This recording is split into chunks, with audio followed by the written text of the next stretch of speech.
संत सभासद हा छत्रपती शिवाजी महाराजांचा आत्मचरित्रकार, मराठ्यांचा राजा रायगडावरती छत्रपती झाला हे पाहण्याचे भाग्य लाभलेला. त्याहून महत्त्वाची गोष्ट म्हणजे रायगडावर झालेल्या सोहळ्याचा खरा अर्थ समजलेला हा मराठी बखरकार आहे. त्याचे लिखाण अत्यंत त्रोटक आहे, पण ते अतिशय मार्मिक आहे.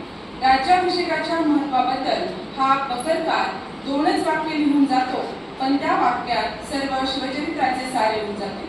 तो म्हणतो, या युगी सर्व पृथ्वीवर म्लेच्छ बादशाह मराठा पातशहा एवढा छत्रपती झाला. ही गोष्ट काही सामान्य झाली नाही, ही खरोखरच असामान्य गोष्ट होती. शतकानुशतकातून एखाद्या समाजाच्या इतिहासात असा एखादा वैभवशाली दिवस येतो. हिंदू समाजाच्या इतिहासामध्ये आलेला हा असा वैभवशाली दिवस होता. या युगात सर्वत्र मुसलमान राजे, आम्हा हिंदूंना राजे होता आले नाही, नव्हे होता येणारच नाही अशा न्यूनगंडाने पछाडलेल्या हिंदू समाजात महाराजांनी राज्याभिषेक करून नवचैतन्य निर्माण केले. राज्याभिषेक सोहळा ज्येष्ठ शुद्ध 13 शनिवार तारीख 6 जून 1674 रोजी रायगडावर महाराजांचा राज्याभिषेक झाला. या राज्याभिषेक समारंभास शुक्रवार सायंकाळपासून सुरुवात होऊन तो शनिवारी सकाळी संपला. या राज्याभिषेकाचे वर्णन अनेक वक्ती व परकीयांच्या पत्रात आढळते. हा सोहळा असा साजरा झाला. महाराज व त्यांची पट्टेराणी सोयराबाई राज्याभिषेक मंडपात आल्यावर राज्याभिषेकाची सुरुवात गणेशपूजन, स्वस्तिपूजन इत्यादी पूजनांनी झाली. यानंतर मंडप पूजा करण्यात आली. मंडपातील महावेदीच्या पूर्वेस सुवर्णकुंभ, दक्षिणेस रजतकुंभ, पश्चिमेस ताम्रकुंभ व उत्तरेस मातीचे कुंभ तूप, दूध, जल इत्यादींनी भरून ठेवले होते. त्याशिवाय देशातील पवित्र नद्यांच्या व सागरांच्या जलांनी भरलेले कुंभही तेथे होते. महावेदीवर अग्नी व ग्रह यांची प्रतिष्ठापना करून वेदमंत्रांच्या घोषात होम हवन झाले. यानंतर महाराजांनी समंत्र स्नान व त्यानंतर पंचामृत स्नान केले. शुक्ल वस्त्र परिधान केल्यानंतर वेदीवरील आसंदीवर विधीपूर्वक आरोहण केले. नंतर अग्निपूजा केल्यावर महाराज अभिषेक शाळेत गेले.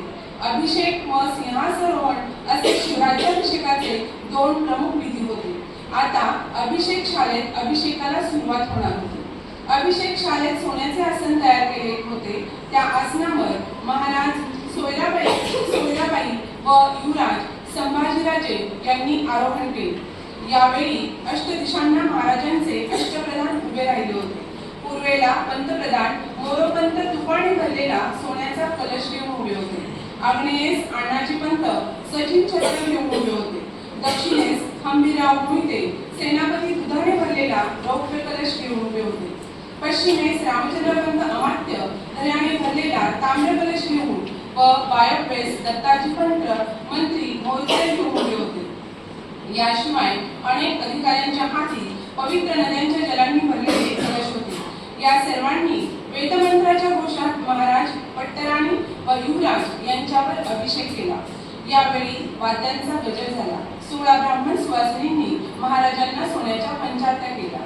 यानंतर महाराजांनी पुन्हा स्नान करून काशाच्या परातीतील तुपात आपले मुख पाहिले. हिरे व सोने यांचे अलंकार घालून वस्त्र परिधान करून डोईस मंदिर बांधला. त्यानंतर त्यांनी तलवार, ढाल, धनुष्य, बाण व रथ यांची पूजा केली. सप्तपुरुष मातुश्री जिजाबाई, इतर वडीलधारी मंडळी, गागाभट्ट व इतर पंडित यांना नमस्कार करून त्यांच्यासह महाराज राजसभेत सिंहासनावर व्हावयास निघाले. राजसभेचे दालन अत्यंत सुशोभित करण्यात आले होते. राजारोहणासाठी अत्यंत मौल्यवान असे सिंहासन महाराजांनी तयार केले होते. त्याच्या 8 दिशांना 8 रत्नजडित स्तंभ होते. राज्याभिषेकाच्या वेळी तयार केले होते. राज्याभिषेकाच्या वेळी महाराजांच्या मस्तकावर धरावयाचे छत्र जडावयाचे मोतिलक झालरीचे होते. सभासद म्हणतो की महाराजांनी 32 मन सोन्याचे हे सिंहासन तयार करून कोशातील मौल्यवान रत्ने त्यामध्ये जडवली होती. सर जगन्नाथ सरकार म्हणतात 32 मण म्हणजे 14 लाख रुपयांचे सोने झाले. रत्नांची किंमत निराळी. त्याशिवाय हे सिंहासन तयार करीत असता दिल्लीचे मयूर सिंहासन शिवाजीच्या पृष्ठपुढे असावे. राजारोहणाच्या प्रसंगी हजर असलेला ऑक्झिलंड हा इंग्रज वकील राजसभेचे वर्णन करताना म्हणतो, सिंहासनाच्या दोन्ही बाजूंना सुवर्णांकित भाल्याच्या टोकावर अनेक अधिकारदर्शक व राजसत्तेचे चिन्ह असल्याचे आम्ही पाहिले. उजव्या हाताला दोन मोठमोठ्या दातांच्या मस्त्यांची सुवर्णांची शिरे होती.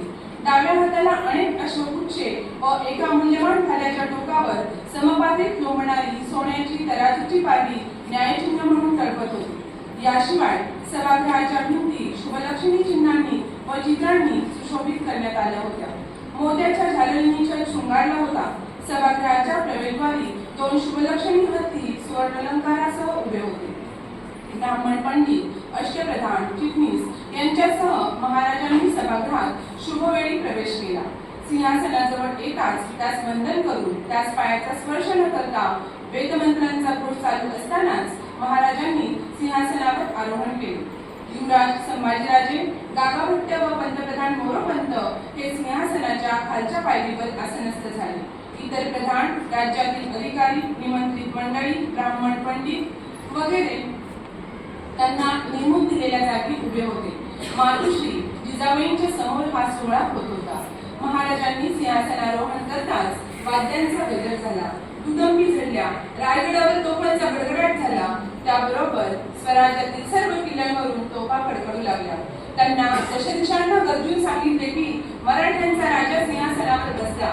सिंहासनारोहणानंतर 16 सुभाषिनी व 16 कुमारिका यांनी महाराजांना सोन्याच्या तबकातून पंचारती केली. यानंतर गागाभट्टांनी मोल्याचा तुरा व वर लावलेला भरजरी तबकातून पंचारती केली. यानंतर गागाभट्टांनी मोत्याचा तुरा वर लावलेला भरजरी राजमुकुट हातात घेऊन तो स्वहस्ताने महाराजांच्या मस्तकावर ठेवला व मोत्यांची झालर लावलेले रत्न